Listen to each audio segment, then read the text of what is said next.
In this video, we will use the steps state, plan, solve, and conclude to perform a formal hypothesis test. In this problem, we have an online goods wholesaler.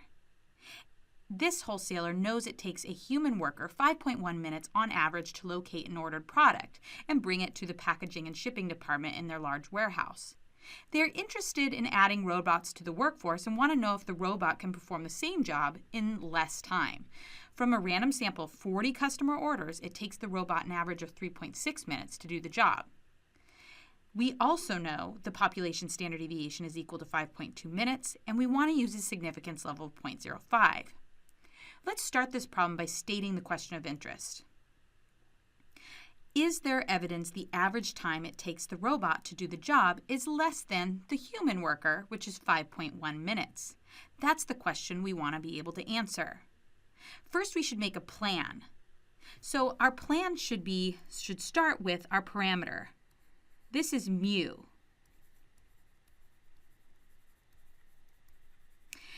Given our parameter is a population mean, we want to do a one-sample z-test if we know the population standard deviation. So knowing what parameter we want to test is important. It's our population mean. Now we can then put in our null and alternative hypotheses. So the null hypothesis is equal to our claim. Our mean is that, or our claim is that the mean is 5.1 minutes. The alternative will then reflect our question of interest. Mu is less than 5.1 minutes. The last step is to state the significance level. Well, here our significance level is given to us, and it's alpha equal to 0.05. This is what we'll compare our p-value to once we calculate our test statistic in the solve step. So the next part of the state, plan, solve, and conclude is to solve the problem. When we're doing solve, we want to first check our conditions for inference.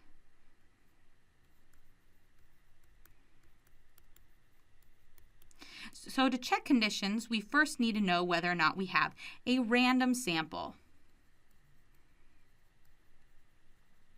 This is the most important condition in all inferential procedures. Here in the problem, it states from a random sample of 40 customers. So we know that we have a sample that was obtained using some sort of random mechanism. The next condition is that we need to know that the population is normally distributed, or we have a large enough sample size. Well, n here is equal to 40, which is greater than 30. Therefore, our sample size is large enough to proceed. Lastly, we need to be given, or we need to know, the population standard deviation, sigma. We are given the population standard deviation as 5.2, so we can proceed with a one-sample z procedure.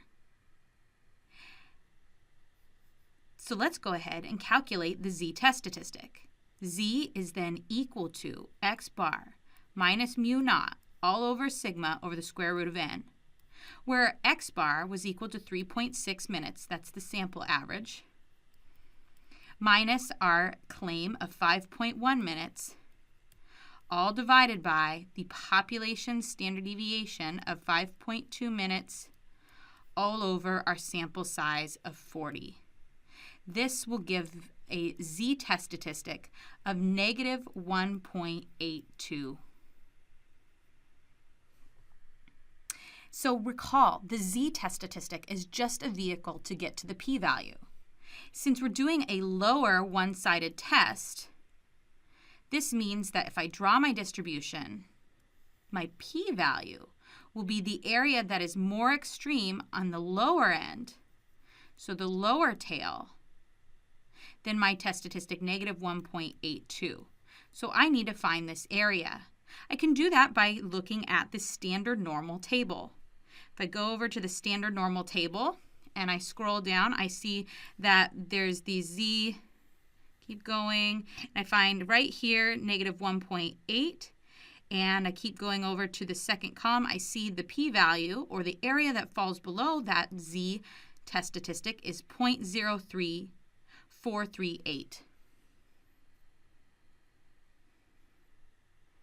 So 0.03438. That is then my p-value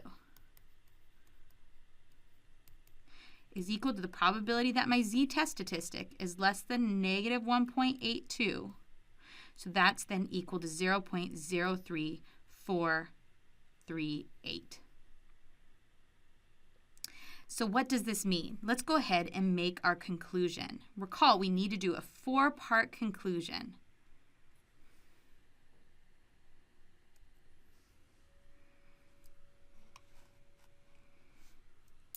So if we want to do a 4-part conclusion, we can start with the evidence in favor of the alternative. Well, first of all, we have a pretty small p-value, but it's not really small. So there is moderately suggestive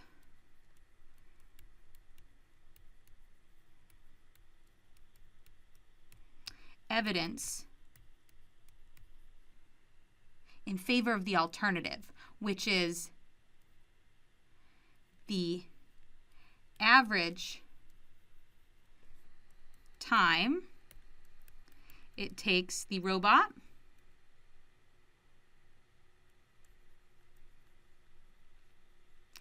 to do the job is less than the human workers of 5.1 minutes.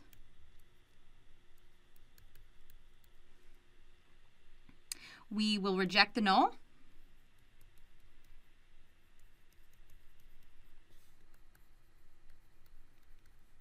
At a significance level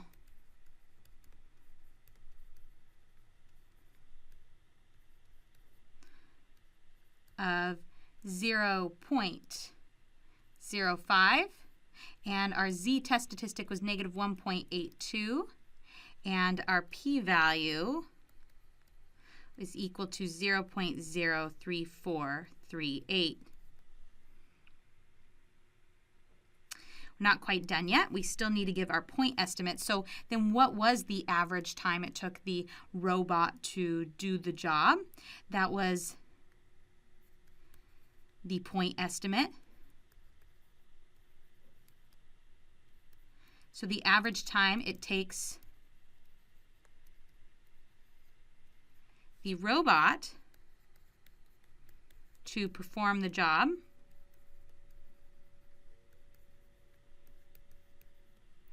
is 3.6 minutes with a 95% confidence interval between 1.99 minutes and 5.21 minutes.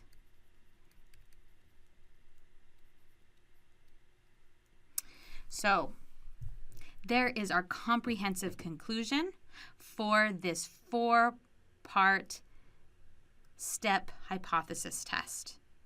One thing to note is that I have just added in the confidence interval. You can easily calculate this using your TI-84 or the regular Z procedure for a 95% confidence interval.